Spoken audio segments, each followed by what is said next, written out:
Hey guys, I'm Kate. Welcome back to my channel and welcome to week 1 of my NaNoWriMo prep, which is all about titles. Titles everywhere. This week's gonna be a little bit different because I also have some stats to play with.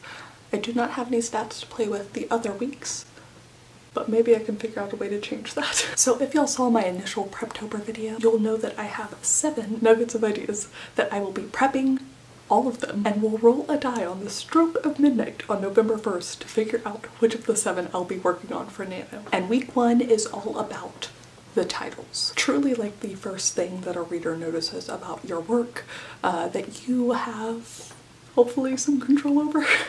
Maybe veto power over if you're doing trad pub. That combined with your cover is really like some of your best marketing material. And really my goal with this was just to have something other than project blank, because I have a lot of project blanks. Now before we get to the head desking, word playing, brainstorming, muttering aloud to myself filled vlog, I want to go over the fun stats that I have. And this was inspired by thinking to myself how I would rank my confidence on my titling abilities from like 1 to 10. Do I feel like I'm a good titler? And the answer is no, because I set myself, if I'm being generous, at a solid 3 out of 10. Probably closer to a 2 out of 10. But sometimes titles do come to me when I'm listening to music and really like a particular lyric or a mashup of lyrics, or if I'm in the shower or listening to a podcast. Like sometimes the ideas just spurn stories themselves. Like the cool title makes me think, what would the story be that has that title? Yeah, but of course when I have to name a project that I've already started, forget about it. And I wanted to see if I was alone in this struggle, so I created a little questionnaire for my patrons and asked them, question 1, how good do you feel you are at titling? And there was truly a nice little spread, though 7 was the most popular answer, which actually feels really good to me. Like, that's awesome. The average, however, was like a 5.5, which I do think if you took other elements of storytelling or even marketing of your stories maybe, I wonder if it would follow a similar sort of distribution if you'd have. Anyways, the last time I explored titles though and made a vlog trying to get better at them, I learned that just like the stories themselves, they follow kind of similar genre expectations, a la fantasy often being like the blank of blank and blank, or thrillers and mysteries having the word blood or disappearance in them, or even the current contemporary trend of having the main character's like full name in the title. So I took a couple of titles that I had just like texted myself out of the blue, and I wanted to see if, based off of the titles alone, my patrons could guess what the story concept was. There were 3 titles, 3 potential ideas, or my concepts for them, and just thought it would be a fun comparison point, and I added an extra question at the end that was like a take a title, leave a title sort of thing. So any of these titles, if you enjoy them, feel free to take them for your project. And if you want to comment down below with a title of your own that you would like to share or give away, maybe people can scroll through the comments as well. So based off of the title, The Darkest, Prettiest Corner, overwhelmingly people picked thriller is the genre. This one's a little bit unfair since I kind of gave away the podcast that I've been listening to that inspired it, but also lots of like horror and mystery. But I didn't want to know just the genre that people thought it was. I wanted to see if, based off of the title alone, they'd be inclined to buy the book. Like if they overheard people talking about it in a cafe or something, would they be prompted to go to Google and be like, let me see where I can find this. Sounds good. So The Darkest, Prettiest Corner did pretty well, I must say. With an average likelihood, 1 to 10, 10 being would go and buy immediately, the 6.3. Pretty great, I think, especially because of the 3 titles that I gave, it was in fact the one people were most interested in. And I also wanted to know, when they hear that title, what are they most likely to think a like common trope or what the story's really about? Some of my favorite answers. Someone thought an unreliable female narrator, which I quite like. Chucky but with a female doll. A thriller with some kind of locked room situation. Actually, I fully see that. A lot of people said some kind of like self-discovery, growing through some type of traumatic experience. I imagine it as a horror thriller about a girl in a haunted house. But the house isn't really haunted, it ended up being more of a psychological thriller where the girl was the killer all along. Basically Silent Hill. Oh, I would read this book. A Get Out style psychological horror involving sorority sisters or a beauty pageant. Anyways, how I'd actually imagined the story behind The Darkest Prettiest Corner, and again, like just the vaguest idea, this little concept of the story was based off of the podcast I was listening to, There Are No Girls on the Internet, where the interviewee had said, again, I think so many of the corners of the internet are dark and terrible for women, and the ones that are the most dark and terrible are the ones that look the prettiest. Kind of about how people get pulled into things, and I was like, oh shit. That would be a book that I would be interested in writing and reading. So anyways, the next title I had thought up was The Banshee's Intern, and 51.6% of people thought it would be a fantasy. The Banshee really sort of feels like a nod to that, but I could see it being maybe like a strange kind of contemporary or something too. 2 people did say a paranormal comedy or a comedic fantasy, so like very on what I was thinking. And for The Banshee's Intern, it was just exactly 6 for the average answer on likelihood, which I thought was quite fun. I did especially like someone saying that it sounded like a boss intern romance, most likely turning into erotica.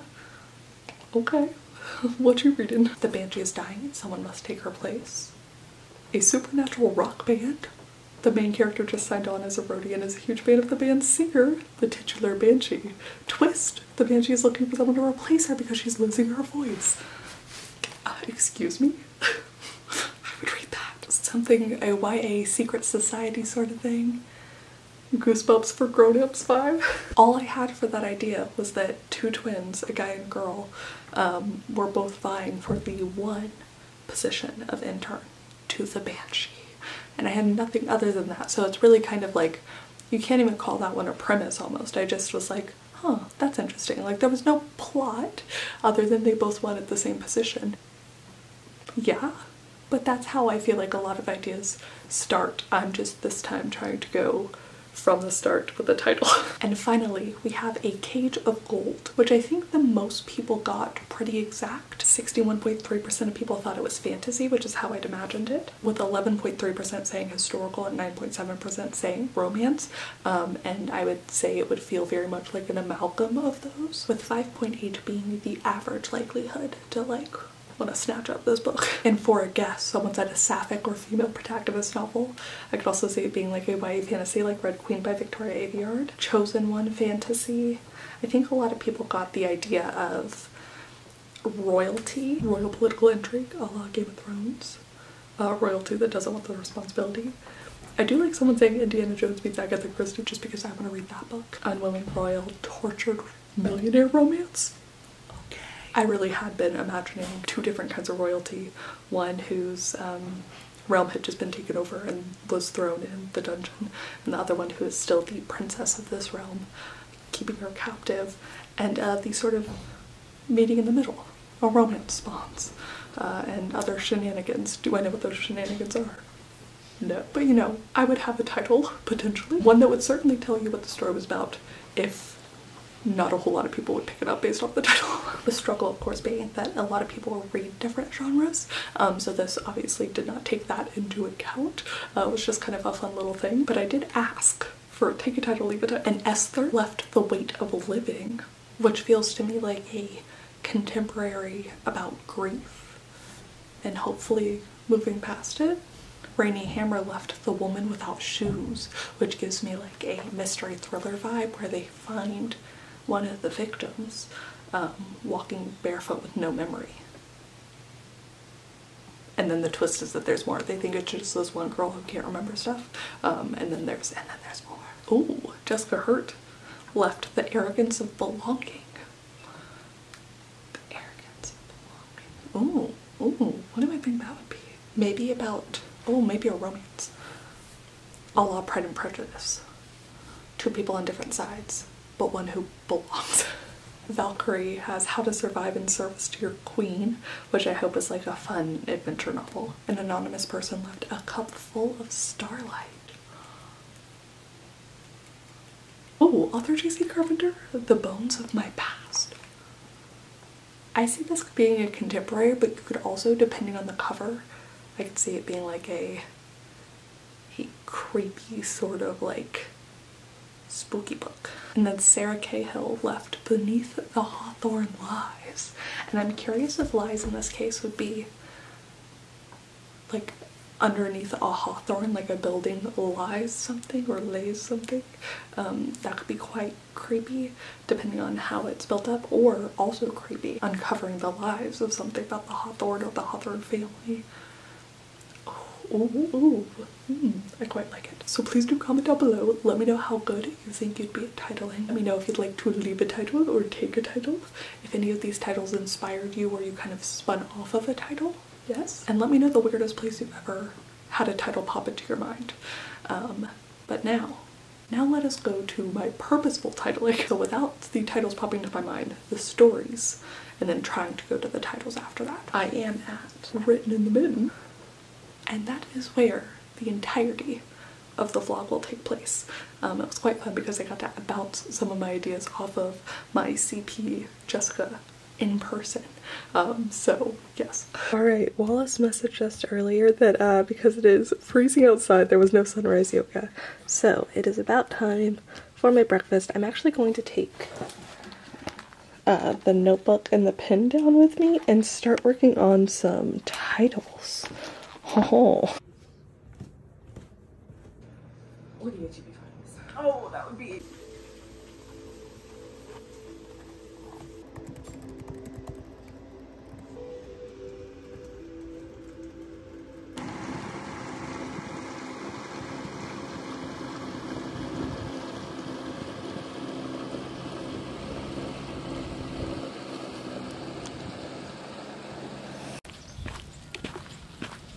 Okay, I have successfully come up with like 20 different titles for the Beauty Guru Mystery one. I'm feeling like a bunch of them are the single word, like The Invitation, which is actually already ones I can't use it. But I did go ahead and star the ones that are my favorite, and I think I might bounce them off of Jess later, or maybe some of the other girls. Be like, what do you guys think? I also like Under the Influence, because I can kind of imagine like the island and the water that would be there if there was a cover. That is, however, the name of a podcast that I really like. Actually, I took a screenshot. There are a lot of titles with the same names that I quite liked still, but one of them in particular was And Then There Were None retelling, and I was like, oh, well, definitely can't use that one. Way too close to what, you know, I want mine to be. Oh, look at how pretty this area is. You just gotta take a moment and stop and look.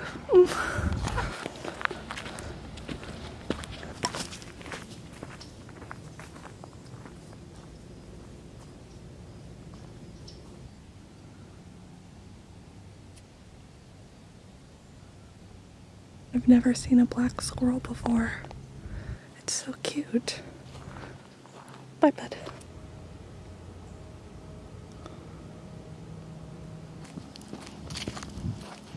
So I think that's the answer, is doing 25 minutes on of just like as many titles as I can think of, maybe with like a little bit of Googling to see if I'm like on trend. I actually went and looked at Goodreads, like best of 2019, 2021, whatever, for that specific genre, and sort of like gauged from there. I do think doing some of this though will help when I want to try and maybe get Katie to teach me how to like mood board.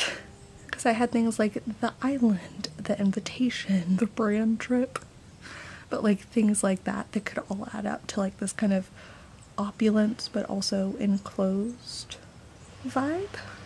Yes? Oh, that sound means it is probably time to move on to the next one, which I don't know what I'll pick yet, but to be determined.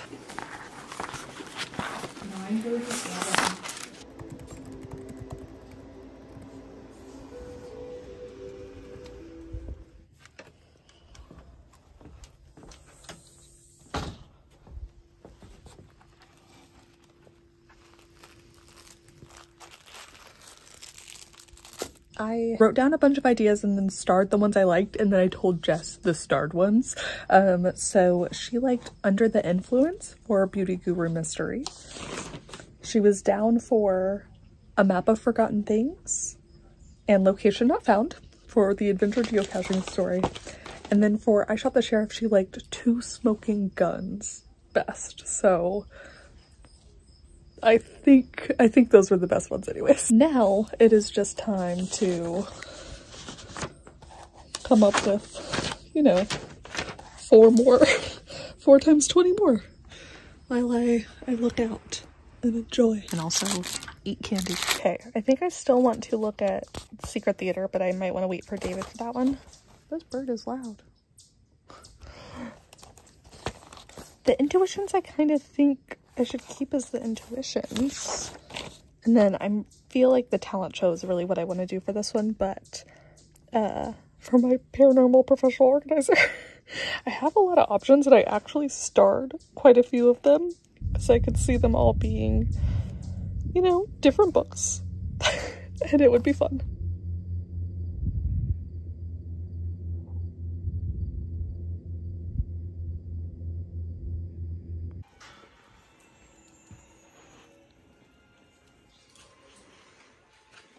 Alright, I decided since I had the titles that I should make like bad covers just to like show the vibe of each of the stories, if that makes sense. So, haha. For my beauty guru mystery idea, that's what I was calling it before, about some influencers, some like old school beauty tuber kind of vibes, I'll receive an invitation to come to a brand trip, to come along on a brand trip, and they go to this secluded island that they think is going to be like a fun oasis to get all the content, and they start dying one by one, so like Agatha Christie style. I decided to go with the title Under the Influence. And this is the shitty cover that I have made for my adventure geocaching story about a group of now like 35-year-old friends who used to do geocaching adventures in college, and their group sort of fell apart. They're gonna come back together for one last grand adventure and go on this crazy treasure hunt, more or less, and we also get to find out why the friendship imploded. That ended up being titled A Map of Forgotten Things. I did have to look a little bit to find the adventure section of Goodreads and see some other kind of concepts for that one. I ultimately think it would probably be shelved under like a general fiction section, more likely, but anyways. For the I Shot the Sheriff idea, Jessica pointed out that she thinks it's kind of lazy to have it be I Shot the Sheriff, and I agree, as a sort of strange retelling, so I ended up going with two smoking guns. And for the Secret Theater idea, that is the co-written project that I worked on with my brother last Camp NaNoWriMo, another Camp NaNoWriMo. I did come up with a couple ideas, like the Secret Theater, Secrets So Far Below, All That We've Forgotten. I didn't like either of those ideas, and ultimately I decided I'd rather wait for David to help me brainstorm that one so we could do it together. For the intuitions, I decided I just liked the intuition. And then I have my paranormal professional organizer.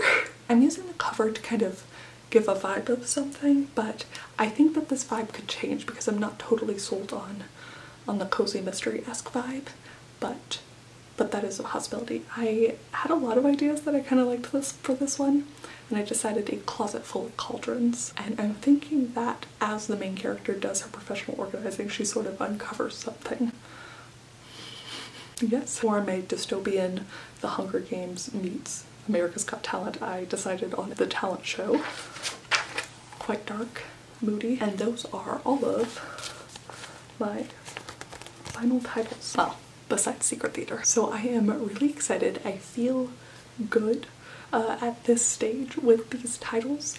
I still don't know that I feel like, I think other people could come up with better titles for those projects than I've done, but I at least wouldn't feel bad if I was sending out a query with these titles. Does that make sense? Like, right now I still have Project Death, which doesn't have a title that I've found that I like for more than like a couple months. So now I at least have working titles.